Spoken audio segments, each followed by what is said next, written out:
100 അടി താഴ്ചയുള്ള കിണറിൻ്റെ അകത്താണ് ഇപ്പോൾ നിൽക്കുന്നത്. പിന്നെ ലൈറ്റിൻ്റെ കുറവ് നല്ല രീതിയിൽ അനുഭവപ്പെടുന്നുണ്ട്. നമ്മൾ ഒരുപാട് താഴത്തായിട്ടൊരു ലൈറ്റ് ഇട്ടിട്ടുണ്ട്. എന്നാലും നമുക്ക് വീഡിയോ പിടിക്കാൻ വേണ്ടിയിട്ടുള്ള സാഹചര്യമോ അല്ലെങ്കിൽ അതിന് വേണ്ടുന്ന ലൈറ്റോ ഇതിൻ്റെ അകത്തില്ല. എന്തായാലും ഇനി ഞാൻ തിരിച്ചു കയറി പോകാനുള്ള പുറപ്പാടിലാണ്. താഴെ നിന്ന് മുകളിലോട്ട് നോക്കുമ്പോൾ കുഴൽക്കിണറിൻ്റെ അകത്ത് നിൽക്കുന്ന അതേ അനുഭവമാണ്. എന്താണ് സ്ഥിതി? ഇത്രയ്ക്ക് ആഴമുള്ള കിണറിൻ്റെ അകത്ത് ഇറങ്ങുന്നത് ആദ്യമായിട്ടാണ്. എന്തായാലും ഇതൊരു വേറിട്ട അനുഭവം തന്നെയാണ്.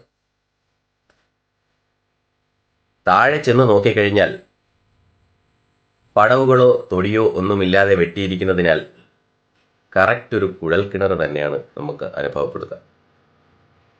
അതുമല്ല, ഏറ്റവും താഴത്ത് ചെല്ലുമ്പോൾ നമ്മൾ ഉദ്ദേശിക്കുന്ന അത്രയും വീതിയൊന്നും അവിടെ ഇല്ല. അതുകൊണ്ട് ഇതൊരു കുഴൽക്കിണറായി തന്നെ നമുക്ക് പരിഗണിക്കാം.